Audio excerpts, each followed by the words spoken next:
तो क्या ब्रिक्स ने एक नई करेंसी इंट्रोड्यूस कर दी है?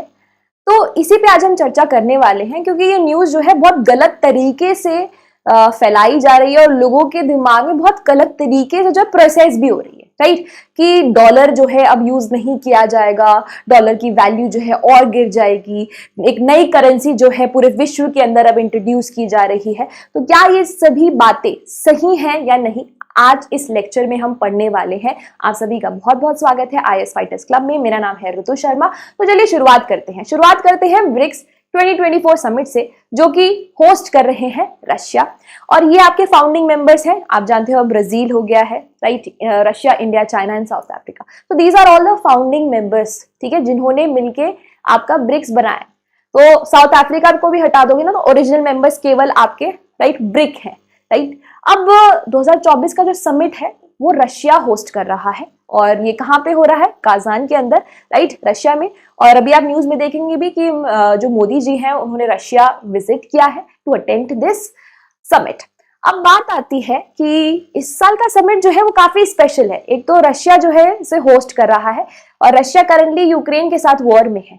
अब ऐसी वॉर लाइक सिचुएशन में क्या हमें रशिया और यूक्रेन के बीच में जो वॉर है, राइट, जो वॉर लाइक सिचुएशन चल रही है, उसमें किसी प्रकार का समाधान, कोई आपका सुझाव, किसी प्रकार की पीस टॉक्स देखने को मिल सकती हैं या नहीं? अब दूसरा इसमें सबसे बड़ा पॉइंट ये है कि 2024 में नए मेंबर्स का इंट्रोडक्शन किया गया है। तो यहाँ पे आप देखोगे कि अर्जेंटीना भी लिखा हुआ है ना? अर्जेंटीना 2023 में इसने एग्री किया था, मैं नया मेंबर बनना चाहता हूँ ब्रिक्स का, बट इसने वापस जो है अपनी एप्लीकेशन ले ली। तो करंटली आपके जो मेंबर्स नए ऐड किए गए हैं वो है Egypt, Ethiopia, Iran, Saudi Arabia and UAE. तो दीज आर द मेंबर्स जिन्होंने ऐड किया गया। तो लगभग अब 10 मेंबर्स जो हैं ब्रिक्स के हो चुके हैं। अब नए मेंबर्स ऐड किए गए, इसलिए दूसरी चीज ये स्पेशल है about this BRICS 2024 summit.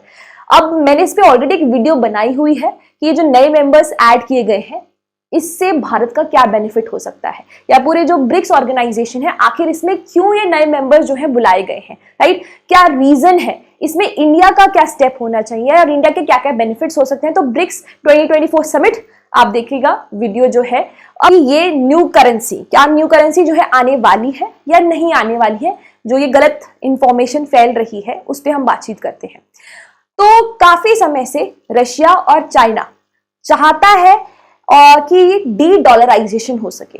D dollarisation क्या है कि डॉलर का जो यूसेज है पूरे विश्व के अंदर, कि लोग जिस प्रकार से डिपेंड करते हैं, जो ट्रेड की जाती है वो डॉलर्स में की जाती है, एक सुप्रीम करेंसी आप कह सकते हो, उसको, उसकी वैल्यू को कम किया जा सके, उसको सप्रेस किया जा सके, उसे हम कहते हैं डी डॉलराइजेशन। और रशिया और चाइना दोनों ही देश चाहते हैं कि ये डी डॉलराइजेशन होना चाहिए, ठीक है, कि दोनों ही वेस्टर्न पावर के अगेंस्ट में आपके खड़े हैं। और डी डॉलराइजेशन, ये जो पूरा करेंसी इंट्रोडक्शन की न्यू पेमेंट सिस्टम शुरुआत ही रशिया की तरफ से की गई है, और ये रशिया के लिए बहुत अच्छा मौका भी था क्योंकि वो होस्ट कर रहा था इस समिट को। तो अब बात करते हैं कि क्या डॉलर का उपयोग अब नहीं किया जाएगा, राइट? तो उस पर चर्चा करनी है, क्योंकि लोग बोल रहे हैं कि अब नई करेंसी आ जाएगी, लोग, डॉलर की वैल्यू कम हो जाएगी, डॉलर नहीं यूज किया जाएगा। सो लेट्स डिस्कस कि डी डॉलराइजेशन होता क्या है। First of all, dedollarisation मतलब जहां पे लोगों की जो डिपेंडेंसी है, डॉलर जो यूज किया जाता है पूरे विश्व में, उसको आप कम कर दो, ठीक है, that is dedollarisation. Simple भाषा में आप डॉलर मत यूज करो। अब क्या ऐसा किया जा सकता है? क्या हम एक नई करेंसी इंट्रोड्यूस कर सकते हैं? देखो, रशिया ने हवा में बोला कि हम एक नई करेंसी लेके आते हैं, क्यों ना सभी ब्रिक्स के मेंबर एक नई करेंसी को इंट्रोड्यूस करते हैं। अब ये बात हवा में इसीलिए है क्योंकि इस बात को एग्जीक्यूट करना बहुत मुश्किल है, ठीक है। आप एक इंडिया के पॉइंट ऑफ व्यू से लो, इंडिया का जितना भी फॉरेक्स रिजर्व है किस में है? डॉलर्स में है।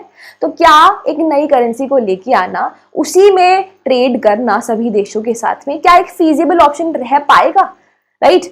तो क्या ये एक सही ऑप्शन रहेगा भी या नहीं रहेगा? रशिया इसको एग्जीक्यूट भी कर सकता है, नहीं कर सकता? देखो, करना बहुत ही मुश्किल है, क्योंकि सारे सेंट्रल बैंक्स, उनकी पॉलिसीज, उनका इंफ्रास्ट्रक्चर सब कुछ डिफरेंट है, ठीक है। तो पहले तो आप एक नई करेंसी लाओगे, जो सेंट्रल बैंक्स की पॉलिसी है, उनका इंफ्रास्ट्रक्चर है, वो देखोगे क्या वो सही होगा, फिट बैठ रहा है नहीं बैठ रहा है, राइट। तो इसी प्रकार से फिस्कल कोऑर्डिनेशन पे आप फोकस करोगे, उसके बाद मैक्रो इकोनॉमिक इश्यूज जनरेट होंगे। तो ये एक रियलिटी में लेके आना नई करेंसी, ये जो ब्रिक्स के मेंबर्स हैं, क्योंकि आप देखोगे कि आज ब्रिक्स के अंदर ना लगभग 40 से 50% जो वर्ल्ड की पॉपुलेशन है वो आती है, ठीक है। और ग्लोबल जीडीपी भी ले लोगे तो लगभग 40% ग्लोबल जीडीपी भी आती है, और जितनी भी मेंबर्स हैं $1 ट्रिलियन इकोनॉमीज हैं, ठीक है। तो अच्छा खासा जीडीपी भी है, पॉपुलेशन भी है, किया तो जा सकता है बट फीजिबल नहीं रहेगा। आप इंडिया के पॉइंट ऑफ व्यू से भी देख लोगे ना, क्योंकि इंडिया तो रशिया के साथ भी अच्छे रिलेशंस हैं, यूएसए के साथ भी हैं, तो क्या इंडिया इसको आगे प्रमोट करेगा? क्योंकि जब ये बात की जाएगी नई करेंसी लाने के लिए, तो जितने भी फाउंडिंग मेंबर्स हैं उनसे सलाह तो ली जाएगी ना उनका, कि आप इसे सहमत करते हो या नहीं करते हो। So will India even accept this, right? So first of all again political disagreements भी होंगे, करेक्ट। इकोनॉमिक तो होंगे ही होंगे, सेंट्रल बैंक्स में प्रॉब्लम्स होगी, राइट। सो लोगों का जो फॉरेक्स रिजर्व्स है उसके अंदर बड़ी प्रॉब्लम जो है आगे हो सकती है। So these are the reason कि एक नई करेंसी को इंट्रोड्यूस करना और उसको केवल लोकली रखना, ठीक है। ब्रिक्स के मेंबर्स हैं हम, और हम ये करेंसी यूज करेंगे, हम इसी में ट्रेड करेंगे, तो that will not be a feasible option, ठीक है। अब India being a developing nation wants to trade with every developed nation, correct. तो ऐसी सिचुएशन में क्या एक लोकल करेंसी के साथ इनिशिएट करना, आगे बढ़ना, इंगेज करना will not be a profitable decision for India. अब यहाँ पे हमने देखा कि डी-डॉलराइजेशन क्या होता है, हमने देखा कि एक नई करेंसी को इंट्रोड्यूस करना एक बहुत बड़ा काम है जो भी रशिया के बस की है नहीं, ठीक है। रशिया ने बोला कि ओके हम एक नई करेंसी तो इंट्रोड्यूस नहीं कर सकते हैं, this will be a very big problem. तो उसके अलावा रशिया ने एक पायलट प्रोजेक्ट रखा। अब क्योंकि रशिया होस्ट कर रहा है तो इसके पास बहुत अच्छा मौका भी था, तो रशिया ने बोला ओके फाइन, हम जो है एक नई करेंसी नहीं लेके आते, हम एक सिस्टम लेके आते हैं, डिजिटल पेमेंट सिस्टम, ठीक है, जो कि होगा, जिसका नाम होगा ब्रिक्स पे, जिसे हम ब्रिक्स पे कहेंगे, ठीक है। ये डिजिटल पेमेंट सिस्टम क्या करेगा, हमारे जो ब्रिक्स के अंदर नेशन है इसका इस्तेमाल करेंगे और मनी को जो है ना ट्रांसफर कर सकते हैं। आप अपने घर पे यूपीआई का इस्तेमाल करते हैं, ठीक है। आप लोगों ने इसके सिमिलर की अगर बात करूं तो गूगल पे भी चलाया होगा, करेक्ट। गूगल पे से क्या करते हो, मनी ट्रांसफर करते हो ना, एक जगह से दूसरी जगह, या फिर एक बैंक अकाउंट से दूसरे बैंक अकाउंट पे, करेक्ट, एक यूपीआई से दूसरे यूपीआई में। तो ये सेम आपका ब्रिक्स पे है।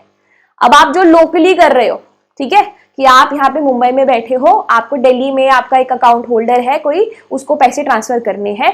अब यहाँ पे अगर आप मुंबई में बैठे हो, आपको चाइना के अंदर कोई अकाउंट होल्डर है, उसको ट्रांसफर करने हैं, तो आप ब्रिक्स पे का इस्तेमाल करके कर सकते हो। So that is, it is a simple payment interface, digital payments आपकी जो है ये ऐप रहेगी, जहां पे यूज कौन कर सकता है, जो ब्रिक्स के मेंबर्स है वो, ठीक है। सो अब बात आती है कि जो ब्रिक्स पे है उसके कुछ पॉजिटिव पॉइंट्स। तो पॉजिटिव पॉइंट्स में रशिया ने बोला कि हमने ना इसमें ब्लॉकचेन टेक्नोलॉजी का इस्तेमाल करा है। जैसे आप देखते हो कि आपके अकाउंट से डेबिट होता है पैसा, तो क्रॉस बना होता है ना अकाउंट नंबर पे, दैट मीन्स वो इंक्रिप्टेड रहती है इन्फॉर्मेशन। तो सेफ्टी और का हमने इंश्योर किया है, सिक्योरिटी और सेफ्टी ब्लॉकचेन टेक्नोलॉजी का इस्तेमाल करके, कि सेफली जो मैसेज है, ठीक है, आपके रिसीवर के अकाउंट में जाएगा। और स्मार्ट कॉन्ट्रैक्ट्स रहेंगे, मान लीजिए किसी भी प्रकार का चेंजेस होते हैं ऐप के अंदर या पेमेंट सिस्टम के अंदर, तो हम उसे स्मार्टली ऑनलाइन वे में करेंगे। उसके बाद ये किया क्यों गया है, ये जो स्विफ्ट बैंकिंग सिस्टम है, कौन सा सिस्टम है, स्विफ्ट बैंकिंग, कौन यूज करता है, वेस्टर्न, मतलब बेसिकली यूएसए, उसका है स्विफ्ट बैंकिंग सिस्टम। और लोगों की जो डिपेंडेंसी है इस पे, ठीक है, तो उसको हम कम कर सकते हैं। अब यहाँ पे इसका मतलब ये है कि डॉलर की डिपेंडेंसी जो है उसको हमें कम करना है, कि लोग स्विफ्ट बैंकिंग सिस्टम का इस्तेमाल ना करें। अब बात करते हैं, इसका एक और फायदा ये होगा कि जो मिडिल मैन है, बेसिकली होता क्या है कि आपको पैसा ट्रांसफर करना है, आप दूसरे बैंक में पैसा ट्रांसफर करोगे, फिर करेंसी कन्वर्ट होकर दूसरे के बैंक में जाएगी, तो ये मिडिल मैन जो है वो सारे निकल जाएंगे, ठीक है, उसको हम एलिमिनेट हो जाएंगे वो। इससे ना ट्रांजैक्शन फास्टर भी होगी और चीपर भी होगी। फिर आता है मल्टी करेंसी सिस्टम। अब यहाँ पे चाइना रुपी हो गया, युआन हो गया, रुबेल हो गया, ये सभी करेंसी में आप क्या है ट्रांजैक्शन कर सकते हो। ठीक है, ऐसा नहीं है कि आपको डॉलर में कन्वर्ट करना है फिर डॉलर में आगे जो है पैसा जाएगा, ऐसा नहीं होगा। आप अपनी करेंसी जो है किसी और की करेंसी के साथ एक्सचेंज कर सकते हो ब्रिक्स पे के अंडर। अब स्विफ्ट बैंकिंग सिस्टम क्या होता है, जैसे कि आप यहाँ पे हो वॉशिंगटन के अंदर और यहाँ पे आपको जर्मनी में आपका कजिन है, आपको जर्मनी पे कजिन को जो है ये पैसे ट्रांसफर करने हैं, तो अब आपका वॉशिंगटन के अंदर जो है एक बैंक होगा। ठीक है, बैंक के में आपके जो है ऑब्वियसली पैसे जो है डिपॉजिट होंगे, राइट। अब यहाँ से ना एक स्विफ्ट कोड जनरेट किया जाएगा, तो ये कोड रहता है। ठीक है, अब वो कोड जो है कहाँ जाएगा, जर्मनी में जो आपका कजिन है उसका जो बैंक है उस बैंक अकाउंट में। ठीक है, और उस तरह से यहाँ से जो आपको पैसे भेजने थे वो यहाँ पे ट्रांसफर हो जाएंगे। यहाँ पे भी ब्लॉकचेन टेक्नोलॉजी सेफ्टी सिक्योरिटी को इंश्योर किया जाता है। सिंपली एक पर्सन को दूसरे पर्सन को पैसे भेजने हैं तो ये कोड जनरेट किया जाता है और वो पैसे ट्रांसफर जो है रिसीवर को कोड रिसीव होता है कि आपके पास ये पैसे जो है रिसीव हो गए हैं आपके बैंक के अंदर। अब आप ये छोटी सी वीडियो देखिएगा।